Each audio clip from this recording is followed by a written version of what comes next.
Good morning and welcome to our morning movement ritual in the Supermom Club. This is our last week of lives, so I do want to put out there the opportunity to put in special requests, things that you'd like to see. And today I've chosen cow's face, and this to me has always just been one of those really interesting yoga poses where I always wonder, why is it named this name? And I even looked it up and I still wasn't satisfied with the answer. Go means cow. Mu, this is the Sanskrit translation of cow's face. Mu is face, or mukha is face, and then asana, of course, is pose. And the translation is the mouth of the Ganges River is called Gomukha, cow's face. So go figure. But we're going to practice cow's face pose nonetheless, even though I still don't really understand why it's called cow's face. And you might want something like this is a pillowcase, something to put between your hands as we practice this today. You might have a yoga strap that you use as well.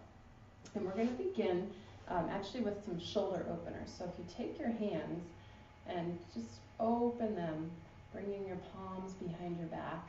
You may even put your palms down on the floor and just let your chest open. Let's show you from the side.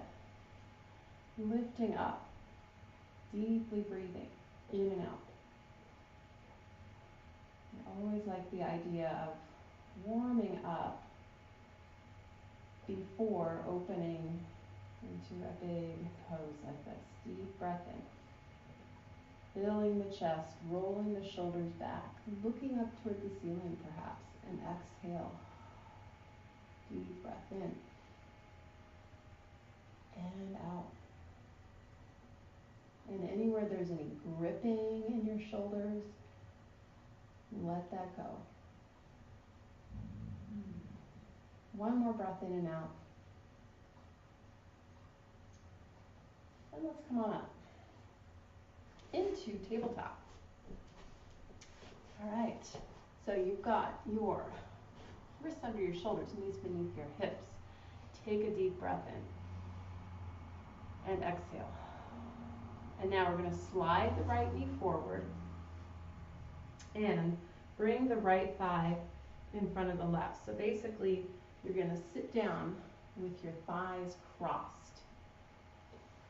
So this leg on top, this leg on bottom.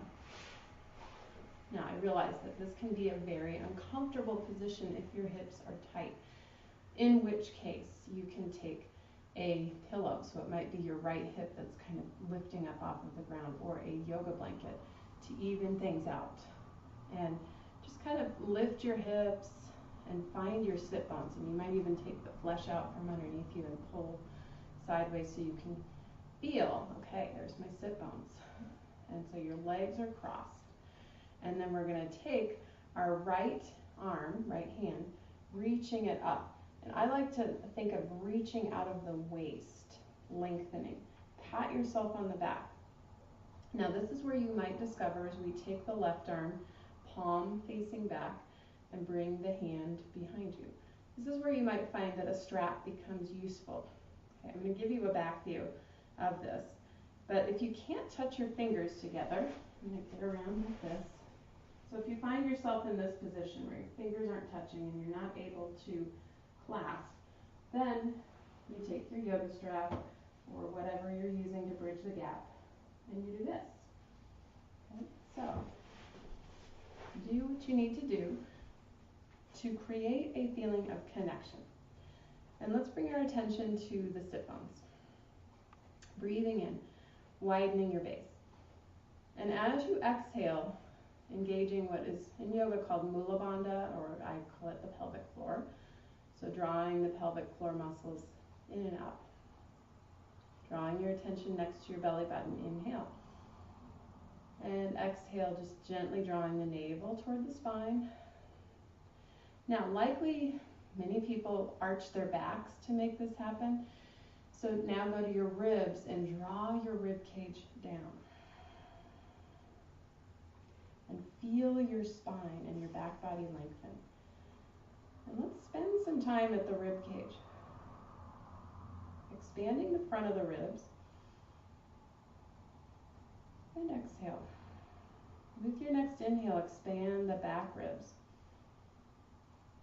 Maybe feel some movement in your back arm. And maybe your head is dropped forward. Can you lift your head up? Bracing your head against your right arm. And stay attentive to your legs, pressing the tops of your feet down. Bringing attention to your heart. Breathing into it. Exhale and bringing attention to your third eye. 2 more breaths. Building tolerance in our shoulders.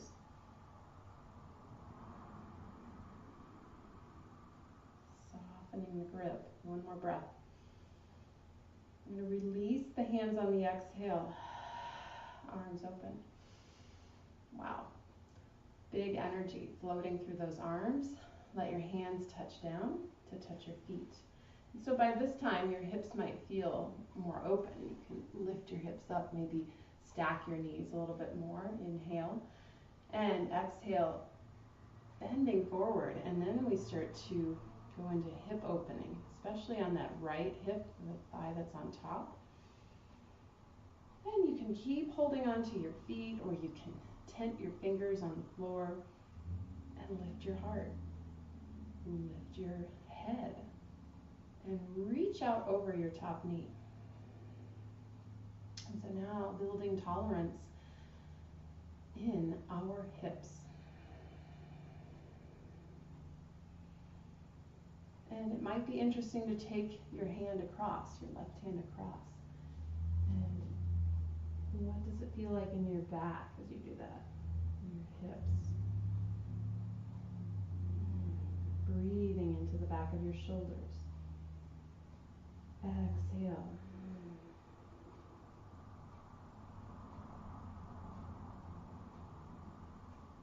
2 more breaths. Do you feel anywhere like you're gripping, clenching? Can you let it go?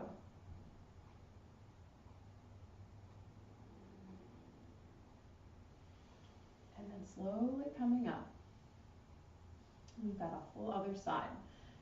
So taking that right knee, lifting it up, and you can help that leg along.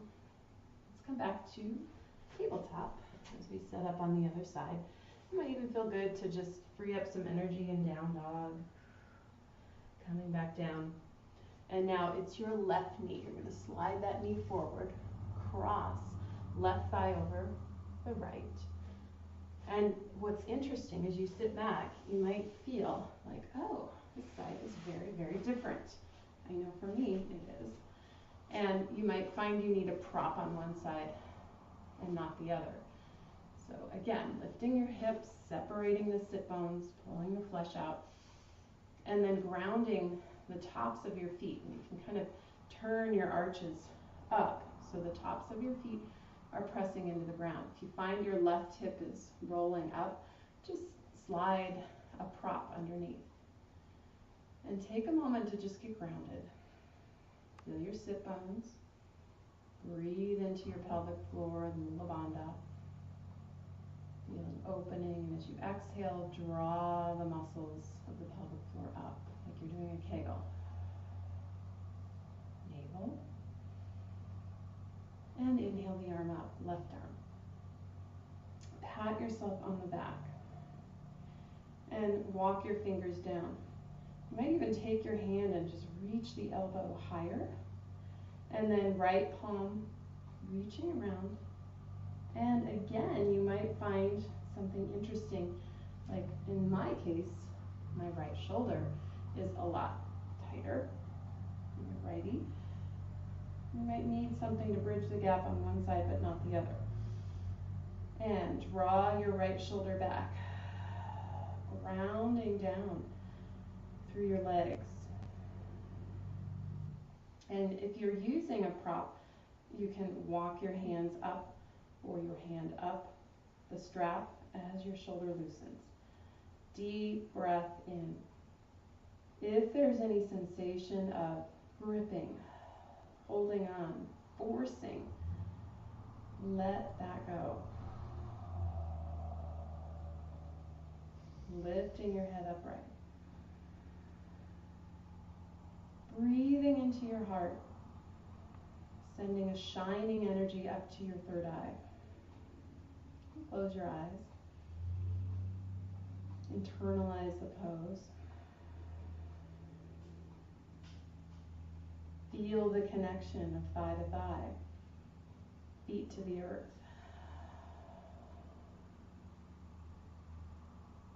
Notice any tendency to want to force or push or make it happen. And instead, breathe space into the position where you're struggling.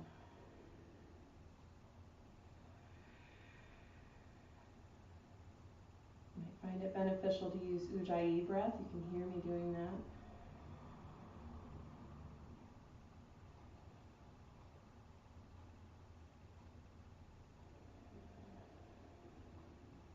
Especially if you've had rotator cuff or shoulder issues. It's going to be a really great pose to develop compassion.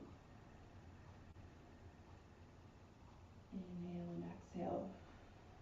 Slowly release. And you can just open your arms, open the shoulders, and then connecting your hands to the bottom of your feet or tenting the fingers on the floor. Inhale, lift the chest. And exhale, folding forward over your legs. Feeling the hips open. Maybe feeling a really juicy or tingly flow of energy through your shoulders.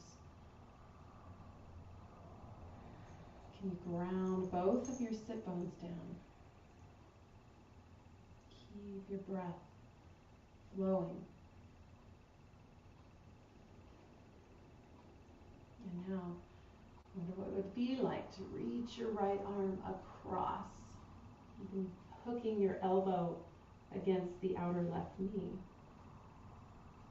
Deep breath in, lifting your collarbones. Exhale, and just noticing sensation in your hips. And again, where there's gripping, where there's struggle, can you bring space? Find the openings and breathe into those, enabling a chain reaction of opening to happen.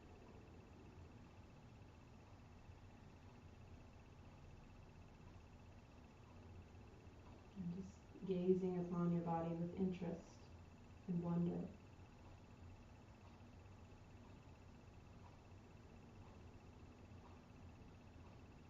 Two more breaths.